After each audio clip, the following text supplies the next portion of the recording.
ವೀರಪ್ಪ ಮೊಯ್ಲಿ ಮುಖ್ಯಮಂತ್ರಿ ಆಗಿದ್ರು, ಸಿಟಿ ತೆಗೆದುಕೊಂಡು ಬಂದ್ರು.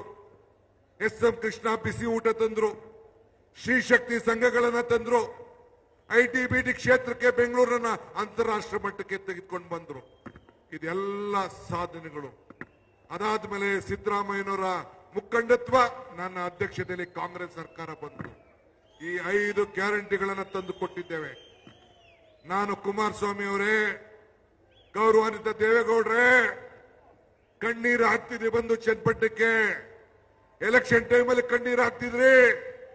ನಾನು ನಿಮ್ಮ ಸಾಕ್ಷಿ ಗುಡ್ಡೆ ಏನು ಅಂತ ಕೇಳಕ್ಕೆ, ನಿಮ್ಮ ದೇವೇಗೌಡರ ಸಾಕ್ಷಿ ಗುಡ್ಡೆ ಈ ಹಾಸನದಲ್ಲಿ, ಈ ರಾಜ್ಯದಲ್ಲಿ ಏನು ಅಂತ ಕೇಳಲಿಕ್ಕೆ ನಾನು ಏನು ಅಂತ ನಿಮ್ಗೆ ಬಯಸ್ತಾ ಇದ್ದೀನಿ. ಅದಕ್ಕೆ ತಾವು ಉತ್ತರ ಕೊಡಬೇಕು ಅಂತ ನಾನು ಒತ್ತಾಯ ಮಾಡ್ತಾ ಇದ್ದೀನಿ. ನಾನು ಬೇರೆ ನಿಮ್ಮ ಸಂಸತ್ ಸದಸ್ಯರ ಬಗ್ಗೆ, ಮಾಜಿ ಸಂಸದರ ಬಗ್ಗೆ ನಾನು ಮಾತಾಡೋದಿಲ್ಲ. ಆ ಸಾಕ್ಷಿ ಗುಡ್ಡೆ ಬಗ್ಗೆ ನಾನು ಚರ್ಚೆ ಮಾಡಕ್ ಹೋಗುದಿಲ್ಲ, ಅಸಹ್ಯ ಆಗ್ತದೆ. ಆದ್ರೆ ನೀವು ಮಾಡಿದಂತ ಸಾಧನೆ ಗ್ಯಾರಂಟಿ ಏನು, ಅದಕ್ಕೆ ಇವತ್ತು ಈ ಜನ ಕಲ್ಯಾಣ ಕಾರ್ಯಕ್ರಮದಲ್ಲಿ, ಜನ ಕಲ್ಯಾಣ ಸಮಾವೇಶದಲ್ಲಿ ನಮ್ಮ ಕಾಂಗ್ರೆಸ್ ಪಕ್ಷದ ಇತಿಹಾಸ, ಕಾಂಗ್ರೆಸ್ ಪಕ್ಷದ ಶಕ್ತಿ, ಕಾಂಗ್ರೆಸ್ ಪಕ್ಷದ ಕಾರ್ಯಕ್ರಮ, ಇದನ್ನ ತಮ್ಮೆಲ್ಲರೂ ಕೂಡ ಚರ್ಚೆ ಮಾಡಲಿಕ್ಕೆ ನಾವೆಲ್ಲ ಇಲ್ಲಿಗೆ ಬಂದಿದ್ದೇವೆ. ಇವತ್ತು ಈ ದೇಶದಲ್ಲಿ ಇವತ್ತು ತಾವೆಲ್ಲ ಗಮನಿಸಿದ್ದೀರಿ, ನಾವು ಬದುಕಿನ ಮೇಲೆ ರಾಜಕಾರಣವನ್ನು ನಾವು ಮಾಡ್ತಾ ಇದ್ದೇವೆ. ನಾವು ಯಾವತ್ತೂ ಕೂಡ ಭಾವನೆ ಮೇಲೆ ನಾವು ರಾಜಕಾರಣ ಮಾಡುವುದಿಲ್ಲ, ಧರ್ಮಗಳ ಮೇಲೆ ರಾಜಕಾರಣ ಮಾಡುವುದಿಲ್ಲ. ನಿಮ್ಮೆಲ್ಲರ ಬದುಕಿನ ಮೇಲೆ ನಾವು ರಾಜಕಾರಣ ಮಾಡ್ತೇವೆ. ನಮ್ಮ ಅಧಿಕಾರ ಇವತ್ತೇನಿದೆಯಲ್ಲ, ಇದು ನಶ್ವರ. ಆದರೆ ನಮ್ಮ ಸಾಧನೆಗಳು, ಕಾಂಗ್ರೆಸ್ ಪಕ್ಷದ ಸಾಧನೆಗಳು ಅಜಾಮರ. ನಾವು ಎಷ್ಟೇ ಅಧಿಕಾರದಲ್ಲಿದ್ರೂ ಕೂಡ, ಏನೇ ಸಾಧನೆ ಮಾಡಿದ್ರು ಕೂಡ, ಕೊನೆಗೆ ಮತದಾರನ್ನೇ ಈಶ್ವರ ಅಂತೇಳಿ ನಿಮ್ಮಲ್ಲಿ ನಂಬಿ ನಿಮ್ಗೆಲ್ಲ ಕೃತಜ್ಞತೆಯನ್ನು ಸಲ್ಲಿಸಬೇಕು ಅಂತೇಳಿ ನಿಮ್ ಮುಂದೆ ನಾವಿಲ್ಲಿ ಕೂತಿದ್ದೇವೆ. ಇದು ಜನ ಕಲ್ಯಾಣ, ಕೇವಲ ಜನ ಕಲ್ಯಾಣದ ಸಮಾವೇಶ ಮಾತ್ರ ಅಲ್ಲ, ಇದು ಗ್ಯಾರಂಟಿಗಳ ಗೆಲುವಿನ ನಂಬಿಕೆಯ ಸಮಾವೇಶ ಅಂತ ಹೇಳಲಿಕ್ಕೆ ನನಗೆ ಬಹಳ ಸಂತೋಷ ಆಗ್ತದೆ.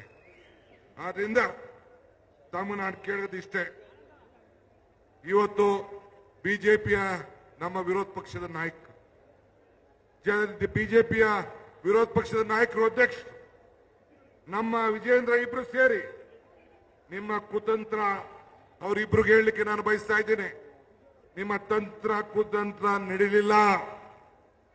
ನಿಮ್ಮ ಕುತಂತ್ರಕ್ಕೆ ಕಾಂಗ್ರೆಸ್ ಜನತಂತ್ರ, ಜನಶಕ್ತಿ ಈಗಾಗಲೇ ಉತ್ತರವನ್ನ ಕೊಟ್ಟಿದೆ.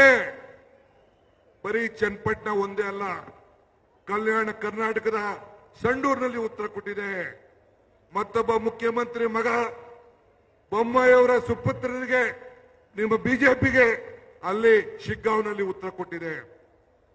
ತಂದೆ ತಾತ ಪ್ರಧಾನಮಂತ್ರಿ, ಮಗ ಮುಖ್ಯಮಂತ್ರಿ, ನಿಮ್ಮ ಕ್ಷೇತ್ರದಲ್ಲೇ ಇವತ್ತು ಚನ್ನಪಟ್ಟಣದಲ್ಲಿ ಜನ ನಿಮ್ಮನ್ನ ಒಪ್ಪಿಲ್ಲ. ಈ ರಾಜ್ಯದಲ್ಲಿ ಮತ್ತೆ ಒಪ್ಪಲಿಕ್ಕೆ ಸಾಧ್ಯ ಇಲ್ಲ.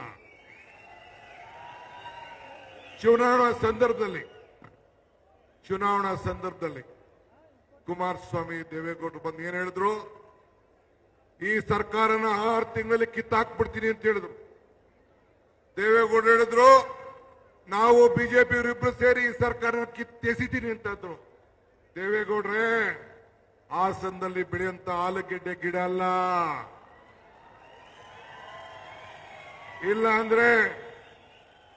ಅಂದ್ರೆ ಕಡ್ಲೆಕಾಯಿ ಗಿಡ ಅಲ್ಲ ಕಿತ್ತಾಕಕ್ಕೆ. 138 ಶಾಸಕರಂತ ಜನಬೆಂಬಲದ ಇದೊಂದು ಸರ್ಕಾರ, ಜನಬೆಂಬಲದ ಸರ್ಕಾರ. ನಿಮ್ಮ ಹಣೆಯಲ್ಲೂ ಬರ್ದಿಲ್ಲ. 228ಕ್ಕೆ ಇದೇ ಈ ಜನತೆಯ ಕಾಂಗ್ರೆಸ್ ಸರ್ಕಾರ ಈ ದೇಶದಲ್ಲಿ ಅಧಿಕಾರಕ್ಕಿರ್ತದೆ. ಇದನ್ನ ತಾವು ಗಮನದಲ್ಲಿಟ್ಕೊಳ್ಬೇಕು. ಈ ರಾಜ್ಯದಲ್ಲಿ ಅಧಿಕಾರಕ್ಕಿರ್ತದೆ, ತಾವು ಗಮನದಲ್ಲಿಟ್ಕೊಳ್ಬೇಕು. ಆದ್ರಿಂದ ತಾವು ಎಲ್ಲ ರೈತರ ಮಕ್ಕಳಿದ್ದೀರಿ. ಹಿಂದೆ ತಾವು ಗಮನಿಸಿದ್ದೀರಿ, ಇಲ್ಲೆಲ್ಲ ಬಹಳ ಜನ ಹಾಲನ್ನ ಹಾಕ್ತಾ ಇದ್ದೀರಿ.